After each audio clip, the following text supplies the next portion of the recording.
വ്യക്തിപരമായി ഒരു കുടുംബനാഥൻ അല്ലെങ്കിൽ എൻ്റെ അച്ഛൻ എന്ന നിലയ്ക്ക് ഞങ്ങളെല്ലാം ഏറ്റവും കൂടുതൽ ആസ്വദിച്ച ഒരു വ്യക്തിത്വം. വളരെ കർക്കശ സ്വഭാവമുള്ള അദ്ദേഹം ഒരിക്കലും തന്നെ ഞങ്ങളെ ഇന്ന വഴിക്ക് നയിക്കുക അല്ലെങ്കിൽ ഇതായിരിക്കണം നിങ്ങളുടെ പാത എന്നൊരിക്കലും പറഞ്ഞിട്ടില്ല. സ്വന്തം ഇഷ്ടത്തിനനുസരിച്ച് മുന്നോട്ട് പോകുവാനും ആ യാത്രക്കിടയിൽ വരുന്ന തിരച്ചിലുകൾ അദ്ദേഹം പറഞ്ഞു തരുവാനും തയ്യാറായ വളരെ വലിയ ഒരു വ്യക്തിത്വത്തിലുള്ളതാണ്.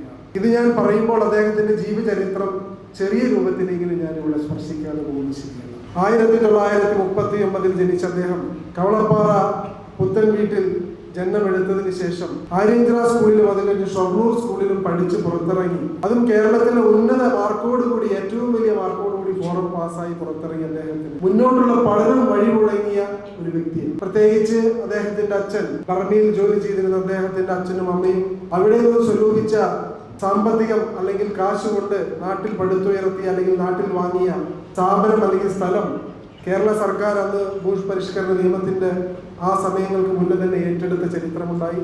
അതുപോലെ തന്നെ അദ്ദേഹം ഇവിടെ അത് നോക്കുവാൻ ഏൽപ്പിച്ച ആളുകൾ അദ്ദേഹത്തെ കൈവിട്ട കാലമുണ്ടായി. അങ്ങനെ ഒരുപാട് തിക്ത അനുഭവങ്ങളിലൂടെ ജനിച്ച അദ്ദേഹത്തിന്, മൂത്ത പുത്രനായ കുടുംബത്തിൽ ജനിച്ച അദ്ദേഹത്തിന് പിന്നീട് തുടർന്നങ്ങോട്ടുള്ള പഠനം വഴിമുട്ടിയപ്പോൾ ഞങ്ങൾ മനസ്സിലാക്കിയിട്ടുള്ള കാര്യം, അദ്ദേഹം കാടാമ്പുഴ ക്ഷേത്രത്തിന്റെ റോഡ് പണിക്ക് വരെ പോയി അതിന്റെ സൂപ്പർവൈസറായി ജോലി ചെയ്ത ഒരു വ്യക്തി. അവിടെ നിന്ന് ആരംഭിച്ച് പിന്നെ ഷൊർണൂർ മെറ്റൽ ഇൻഡസ്ട്രിയിൽ ഇന്റേൺഷിപ്പ് ചെയ്ത് ടെക്നിക്കൽ എഡ്യൂക്കേഷൻ അറിയാവുന്നത് കൊണ്ട് അങ്ങനെ ഇരിക്കുന്ന കാലഘട്ടത്തിൽ ഇന്ത്യൻ എയർഫോഴ്സിന്റെ സെലക്ഷനിൽ പങ്കെടുത്ത് ഇന്ത്യൻ എയർഫോഴ്സിൽ കയറി അദ്ദേഹം പിന്നീട് അങ്ങോട്ടുള്ള കാലം വിദ്യാഭ്യാസത്തിന് വേണ്ടി മാറ്റിവെച്ച് ഒരുപാട് ഡിഗ്രികൾ കരസ്ഥമാക്കി ചാർട്ടേഡ് എഞ്ചിനീയറായി പുറത്തിറങ്ങിയ ഒരു ചരിത്രമാണ്. അദ്ദേഹം ആ ചുരുങ്ങിയ കാലത്തിനുള്ളിൽ പഠിച്ച് പുറത്തിറങ്ങിയതിനു ശേഷം 1968 പാലക്കാടാണ് അദ്ദേഹം ആദ്യമായി ജീവിതം ആരംഭിക്കാൻ ശ്രമിച്ചത്. അത് പല കാരണങ്ങൾ കൊണ്ടും പല കൂടെയുള്ള ആളുകൾ തന്നെ അതിന് തുരങ്കം വെച്ചപ്പോൾ അദ്ദേഹത്തിന് അത് ഉപേക്ഷിക്കേണ്ടി വന്നു. പിന്നീട് അദ്ദേഹം ചാലക്കുടിയിലെ ഒരു കോളേജിൽ അധ്യാപകനായി ജീവിതം ആരംഭിച്ചു. അവിടെ പൊരുത്തപ്പെട്ടു പോകാൻ കഴിയാതെ അവിടെ നിന്നും വരേണ്ടി വന്നു.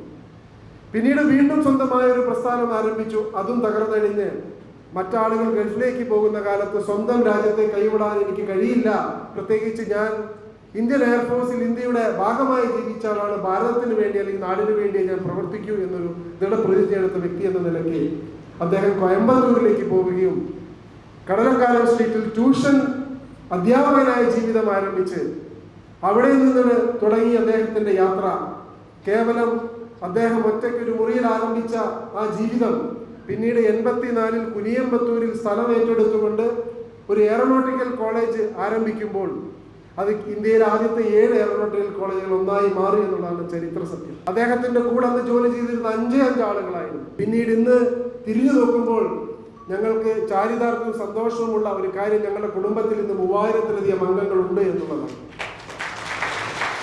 എത്രയോ ആളുകൾക്ക് വിദ്യാഭ്യാസം പകർന്നു നൽകുകയും അതുപോലെ തന്നെ പല ആളുകളെയും ഞങ്ങളും അല്ലെങ്കിൽ കൂടെയുള്ള ആളുകൾ പോലും അറിയാതെ കൈപിടിച്ചുയർത്തുകയും ചെയ്ത ചരിത്രമുള്ളൊരു വ്യക്തിത്വമാണ്. പുറമേക്ക് വളരെ കർക്കശ സ്വഭാവമുള്ള ആയിരുന്നെങ്കിലും പല ആളുകളോടും വളരെ സ്നേഹത്തോടെയും പെരുമാറുവാനും അവർക്ക് വേണ്ട സഹായം ചെയ്തു കൊടുക്കാനും അദ്ദേഹം ഒരിക്കലും മടിച്ചിട്ടില്ല. പുറമേക്ക് ഇത്രയും കർക്കശക്കാരനായ അച്ഛൻ അദ്ദേഹത്തിന്റെ പ്രവർത്തികൾ ഏറ്റവും ലാളിത്യത്തോടു കൂടിയാണ് ചെയ്തിരുന്നത്. ബഹുമാനപ്പെട്ട MLA ഇവിടെ എത്തിച്ചേർന്നിരിക്കുന്നു. അദ്ദേഹത്തിന്റെ സ്വാഗതം ഞാൻ ആശംസിക്കുകയാണ്. ആദരണീയനായ മമ്മിക്കുട്ടി MLA എത്തിച്ചേർന്നിരിക്കുന്നു. അദ്ദേഹത്തിന്റെ ആ ജീവിതയാത്രക്കിടയിൽ ഒരുപാട് തിക്താനുഭവങ്ങൾ അദ്ദേഹത്തിന് നേരിട്ടിട്ടുണ്ട്. തമിഴ്നാട്ടിലായാലും മറ്റു മേഖലകളിലായാലും തന്നെ അദ്ദേഹത്തിന്റെ അഭിരുചിക്കനുസരിച്ച് കാര്യങ്ങൾ മുന്നോട്ട് പോകുവാൻ ഒരുപാട് തിക്താനുഭവങ്ങൾ നേരിട്ട വ്യക്തിത്വമാണ്. അതിനുശേഷം അദ്ദേഹം എപ്പോഴും തന്നെ ആഗ്രഹിച്ചിരുന്ന ഒരു കാര്യം സ്വന്തം നാട്ടിൽ എന്തെങ്കിലും ചെയ്യണം എന്നുള്ളൊരു വസ്തു. അങ്ങനെയാണ് കുളപ്പുള്ളിയിൽ അദ്ദേഹം ആ കാലഘട്ടത്തിൽ ഒരു മെറ്റൽ ഇൻഡസ്ട്രി ആരംഭിക്കുകയും അത് വളരെ നല്ല രീതിയിൽ മുന്നോട്ട് കൊണ്ടുപോകാൻ അദ്ദേഹത്തിന് സാധിക്കുകയും ചെയ്തു. അതിനുശേഷം വാണിയംകുളത്ത് ഒരു ബ്രഷ് ഇൻഡസ്ട്രി സിക്ക് യൂണിറ്റായി കൂട്ടിക്കിടന്നിരുന്ന ഒരു ശ്രീകൃഷ്ണ എന്ന് പറയുന്ന ബ്രഷ് ഇൻഡസ്ട്രി ഏറ്റെടുത്ത് അതിനെ റിനോവേറ്റ് ചെയ്ത് അത് വളരെ നല്ല നിലയിൽ കൊണ്ടുപോയി. പിന്നീട് കേരളത്തിന്റെ ഈ പോളിസി കൊണ്ട് അദ്ദേഹത്തിന് അത് അടച്ചുപൂട്ടേണ്ട ഒരു കാലഘട്ടം വന്നു. അദ്ദേഹം ഒരു വിഷമവും കൂടാതെ അടച്ചുപൂട്ടുകയും അതിലുള്ള ആളുകളെ നല്ല രീതിയിൽ അവർക്ക് വേണ്ട സൗകര്യങ്ങൾ ചെയ്തു കൊടുക്കുകയും ചെയ്തൊരു വ്യക്തിയാണ്. പിന്നീട് 2002 കേരളത്തിൽ വിദ്യാഭ്യാസത്തിന് പ്രൈവറ്റ് സെക്ടറിന് വാതിൽ തുറന്നു കൊടുത്തപ്പോൾ അദ്ദേഹം കേരളത്തിലെ വിദ്യാഭ്യാസ രംഗത്തേക്ക് ചുവട് വെക്കുകയും ആ കാലഘട്ടത്തിൽ ആദ്യത്തെ കോളേജായ 13 കോളേജുകളിൽ ഒന്നായി Nehru college of engineering research centre പാമ്പാടിയിൽ ആരംഭിക്കുകയും പിറ്റേ വർഷം നെഹ്റു കോളേജ് ഓഫ് ഫാർമസി കേരളത്തിലെ ആദ്യ കോളേജുകളൊന്നായി ആരംഭിക്കുകയും ചെയ്തിരിക്കുകയും പിന്നീട് അങ്ങോട്ടുള്ള യാത്രയിൽ അദ്ദേഹം ഒരുപാട് വിദ്യാഭ്യാസങ്ങൾ ആരംഭിക്കുകയും അതെല്ലാം ഉന്നത നിലവാരത്തിലുള്ള ക്വാളിറ്റിയുള്ള സ്ഥാപനങ്ങളായി മാറ്റി. ഇതിനിടയ്ക്ക് അദ്ദേഹത്തിന്റെ ഏറ്റവും വലിയ ആഗ്രഹം എന്ന നിലയ്ക്ക് ഗ്യാസ് വാൾവ് മാനുഫാക്ചറിംഗിൽ ഇറങ്ങുകയും ആ ഗ്യാസ് വാൾവ് മാനുഫാക്ചറിംഗ് അതിന്റെ പാറ്റന്റ് നേടി അത് മുന്നോട്ട് പോകുമ്പോൾ ഭാരത സർക്കാരിന്റെ പ്രത്യേകിച്ച് പഞ്ചാബ് ലോബിയുടെ ഒരു ശക്തമായ ഇടപെടലിനെ തുടർന്ന് അദ്ദേഹം അത് വേണ്ടെന്ന് വെക്കുകയും ചെയ്തു. ഇന്നും ഞങ്ങളതൊരു പുരാതന വസ്തുവായി ഒരു മ്യൂസിയത്തിൽ എടുത്തു വെക്കുന്ന ഒരു സാധനമായി വാൾവിനെ ഞങ്ങൾ ഇന്നും എടുത്തു വെച്ചിരിക്കുകയാണ്. അത്രയും കഠിന പ്രയത്നത്തിലൂടെ അത്രയും ദീർഘവീക്ഷണത്തിലൂടെ ഓരോ കാര്യങ്ങളും ചെയ്യുന്ന അദ്ദേഹം ഒരിക്കലും അദ്ദേഹത്തിന്റെ ഇടതു കൈയും വലതു കൈയും ചെയ്യുന്നത് ഇരു കൈകളും അറിയാതെ മറ്റാളുകളെ സഹായിക്കുക എന്നുള്ളതാണ്. പുറമേക്ക് ഇത്രയും കർക്കശക്കാരനായ ആ വ്യക്തി എല്ലാവരോടും വളരെ സ്നേഹത്തോടു കൂടിയുമുള്ള വാത്സല്യത്തോടു കൂടിയും അവർക്ക് വേണ്ട സൗകര്യങ്ങൾ ചെയ്തു കൊടുത്തുമാണ് ജീവിതകാലം മുഴുവൻ യാത്ര ചെയ്തത്. എത്രയോ കഠിനമായ പാതകളിലൂടെ അദ്ദേഹം സഞ്ചരിച്ചിട്ടുണ്ട്. ഞങ്ങൾ കുട്ടിക്കാലത്ത് കണ്ടറിഞ്ഞ് കേട്ടറിഞ്ഞ് അനുഭവിച്ച കാര്യങ്ങളാണ്. അദ്ദേഹത്തിന് അപ്സും ഡൗൺസും ഉണ്ടായപ്പോൾ കൂടുതൽ നാളുകളാണ് അദ്ദേഹത്തിന്റെ ശക്തി. അദ്ദേഹം ഒരിക്കലും ഈ കൂടുതൽ നാളുകൾ ഒരിക്കലും കൈവിട്ടിട്ട ചരിത്രം ഞങ്ങളുടെ മുന്നിൽ ഉണ്ടായിട്ടില്ല. അങ്ങനെ ഒരു വ്യക്തിത്വം ആണ് അദ്ദേഹത്തിന്റെ ജീവചരിത്രമാണ് ഇവിടെ പ്രകാശിക്കുന്നത്. എനിക്ക് വ്യക്തിപരമായി പറഞ്ഞാൽ പഠനകാലത്ത് ഞാൻ പഠനത്തിൽ നിന്ന് വിട്ട് മറ്റ് സാമൂഹിക പ്രവർത്തനത്തിലേക്ക് പോയപ്പോൾ അദ്ദേഹത്തിന് ഒരു വാശിയേ ഉണ്ടായിരുന്നുള്ളൂ. എല്ലാം മനസ്സിലാക്കിക്കൊള്ളണം, പക്ഷേ ആ വഴിക്ക് പോകാൻ എന്നെ അനുവദിക്കില്ല എന്ന് ദൃഢപ്രതിജ്ഞയെടുത്ത് അദ്ദേഹം എന്നെ പഠനത്തിൽ നിന്ന് കേരളത്തിൽ നിന്ന് പറിച്ചു നട്ട് മൈസൂരിലേക്ക് മാറ്റിയ ചരിത്രമുള്ള വ്യക്തിയാണ്. അതുകൊണ്ടായിരിക്കാം ഒരു പക്ഷേ ഇന്ന് ഈ പ്രസ്ഥാനത്തിന് നേതൃത്വം നൽകാൻ കഴിയുന്നത്. കാരണം അത്രയും കഠിനമായ പാതയിലൂടെ സഞ്ചരിക്കുമ്പോൾ നമുക്ക് ഒരുപാട് ജീവിതാനുഭവങ്ങൾ ഉണ്ടാവും. ആ ജീവിതാനുഭവങ്ങൾ ഞാൻ മുഴുവനിവിടെ പറയുന്നില്ല, കാരണം ഇവിടെ സമയക്കുറവുണ്ട്. എന്തായാലും ഇതിലൊരു 50-60% വരെയെങ്കിലും ശ്രീമതി ശ്രീജ പൂന്താനത്തിന് പുസ്തകത്തിലൂടെ പറയുവാൻ സാധിച്ചിട്ടുണ്ട്. തീർച്ചയായും ഇനിയൊരു വോളിയം അല്ലെങ്കിൽ ഇനിയൊരു റീ എഡിഷൻ ഉണ്ടെങ്കിൽ തീർച്ചയായും അത് മുഴുവനായി പറയുവാൻ ഒരു അവസരം കിട്ടുമെന്നൊരു പ്രതീക്ഷ ഞങ്ങൾക്കുണ്ട്.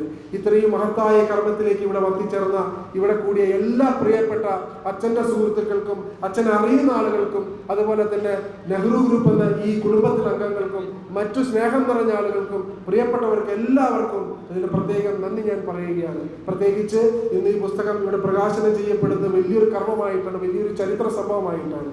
കാരണം അദ്ദേഹം മരിച്ചിട്ട് 15-16 വർഷം കഴിഞ്ഞിരിക്കുന്നു. ഇത്രയും കാലം എടുത്തു എന്തേ പുസ്തകം പ്രകാശനം ചെയ്യാനെന്ന് ചോദിച്ചാൽ പലപ്പോഴും അതിനിറങ്ങി പുറപ്പെട്ടിട്ട് പല കാരണങ്ങൾക്ക് നിർത്തിവെക്കേണ്ട അവസ്ഥയുണ്ടായിട്ടുണ്ട്. ശ്രീജ മേഡത്തിനെ പോലെ ഒരാൾ അത് ഏറ്റെടുത്തപ്പോൾ, മാതൃഭൂമിയുടെ സഹായത്തോടെ മറ്റു പത്രങ്ങളുടെ സഹായത്തോടെ ഏറ്റെടുത്തപ്പോൾ അത് തീർച്ചയായും മുഴുവിപ്പിക്കുവാനും അത് പ്രകാശനം ചെയ്യുവാനും സാധിക്കുകയാണ്. അതിന് ഏറ്റവും കടപ്പെട്ടിരിക്കുന്നത് ബഹുമാനപ്പെട്ട ആദരണീയനായ his excellency governor Shri Sreedharan Pillai സാറിനോടാണ്. അദ്ദേഹത്തിനോട് ഞങ്ങൾ ആവശ്യപ്പെട്ടപ്പോൾ അദ്ദേഹം മറ്റൊരു വാക്കൊന്നും പറയാതെ നിങ്ങളൊരു ഡേറ്റ് വെച്ചോ, ഞാൻ അങ്ങ് വന്നിരിക്കുമെന്നാണ് പറഞ്ഞത്. അത്രയും സ്നേഹം ഞങ്ങളോട് എത്രയോ കാലമായി അടുപ്പം കാത്തിരിക്കുന്ന ആ വ്യക്തിത്വത്തിന് മുന്നിൽ ഞാൻ ശിരസാണ് നമസ്കരിക്കുകയാണ്. എന്തായാലും ഈ പ്രൗഢഗംഭീരമായ ചടങ്ങിൽ പങ്കെടുക്കുന്ന ഓരോ ആളുകൾക്കും ഹൃദയത്തിന്റെ ഭാഷയിൽ ഞാൻ നന്ദി അറിയിക്കുന്നു. ഇനിയും ആരെങ്കിലും വിട്ടുപോയിട്ടുണ്ടെങ്കിലും ആർക്കെങ്കിലും വരാൻ കഴിയാതെ പോയിട്ടുണ്ടെങ്കിൽ തീർച്ചയായും അവരുടെ കൈകളിലേക്ക് ഈ പുസ്തകം ഞങ്ങൾ എത്തിച്ചിരിക്കും. ഇത് കേരളത്തിലെ വിദ്യാർത്ഥി രംഗത്തും വിദ്യാഭ്യാസ രംഗത്തും ചെറുപ്പക്കാർക്കും വായിക്കേണ്ട പുസ്തകമാണ്. കാരണം അദ്ദേഹം പല കാര്യങ്ങളും അതിന് കൃത്യമായി അദ്ദേഹത്തിന്റെ ജീവിത യാഥാർത്ഥ്യങ്ങൾ കടന്നു പോകുമ്പോൾ അദ്ദേഹം എഴുതി വെച്ച കാര്യങ്ങളാണ് പലതും. കഥ രൂപത്തിലാണെങ്കിൽ പോലും പലതും അദ്ദേഹം ടൈപ്പ് ചെയ്ത് സ്വന്തം കൈപ്പടയിൽ എഴുതി ടൈപ്പ് ചെയ്ത് വെച്ച എത്രയോ കാര്യങ്ങളിൽ നിന്നാണ് ഞങ്ങൾ ഇതെല്ലാം എടുത്തിരിക്കുന്നത്.